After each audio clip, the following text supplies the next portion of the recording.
Մեդիա փորձագետներն ու իշխանության ներկայացուցիչները զգուշացնում են Հայաստանի Հանրապետությունում վերջին ամիսներին ակտիվացել է Մատրոշկա հայտնի անունը կրող լայնածավալ ապատեգատվական ցանցը, որը կապվում է ռուսական քարոզչական շրջանակների հետ։ Մատրոշկան հարձակվում է Կրեմլա-Մեդբոտային ցանցը թիրախավորել է Հայաստանը։ Այսպիսի վերնագրեր հայկական մամուլում նախընտրական փուլում հաճախ կարելի է տեսնել։ Ըստ տարբեր տեղեկությունների ցանցի հիմնական գործիքը կեղծ էջերն ու բոտերն են, որոնք սոցիալական հարթակներում տարածում են մանիպուլատիվ տեսանյութեր, կեղծ լուրեր եւ խուճապ առաջացնող հրապարակումներ։ Բլոկավորվող բոտեր հետազոտական նախաձեռնության տվյալներով միայն Հայաստանի եւ կոնկրետ վարչապետ Փաշինյանի վերաբերյալ վերջին շրջանում տարածվել է ավելի քան 343 կեղծ կամ մանիպուլատիվ տեսանյութ։ Դրանցում շրջանառվել են տարբեր սցենարներ՝ վարչապետի առողջական վիճակի մասին կեղծ տեղեկություններից մինչև Ռուսաստանի դեմ պատերազմի նախապատրաստություն ու Գյումրիում տեղակայված ռուսական ռազմաբազան թուրքականով փոխարինելու մասին անհիմն պնդումներ։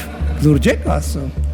Օրինակ, երկիրը ապագա չունի այս մարդու հետ, կամ ընդհանրապես չունի։ Ընտրությունները արդեն կեղծված են, միայն սա է հնարավոր, ոչինչ հնարավոր չէ, եւ այլն։ Դաշտ են նետվում կեղծ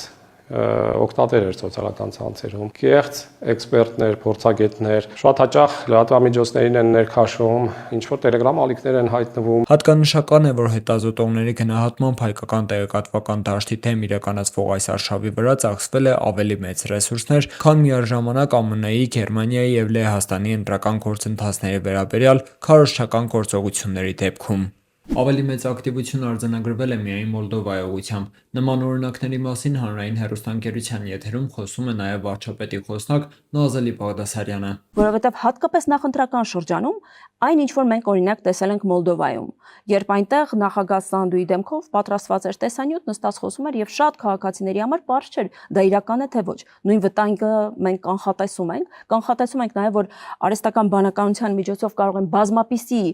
փաստաթղթեր ստեղծվել, որոնք խիստ նման կլինեն պաշտոնական փաստաթղթերին։ Եվ ինչ որ մի փուլում դա սփռվի եւ ասեն, որ օրինակ պետական կառույցներից այս ինչ թվով մեծ ինֆորմացիայի արտահոսք է եղել, այնինչ դրանք կեղծ են։ Ավելի վաղ նման մեդիա գործիքների ռուսական ծագման մասին Ազատության ռադիոկայանի եթերում խոսել է նաև Հայաստանի փոխարտգործնախարար Վահան Կոստանյանը։ Ռուսաստանը այլ ռեսուրսներ էլ ունի, նույն Մատրոշկա եւ Ստորմ ցանցերը։ Մենք ուրախ կլինենք իրենցից տեղեկատվություն ստանալ օրինակ, թե ինչպես են իրենց հետ փոխկապակցված այս տելեգրամյան բոտերը աշխատում։ Մասնագետները քաղաքացիներին կոչ են անում զգոն լինել, ստուգել տեղեկատվական աղբյուրները եւ չտարածել չհաստատված նյութեր, հատկապես սոցիալական ցանցերում արագ տարածվող տեսանյութերն ու սենսացիոն վերնագրերը։ Հրաչ Սահակյան, այսօր։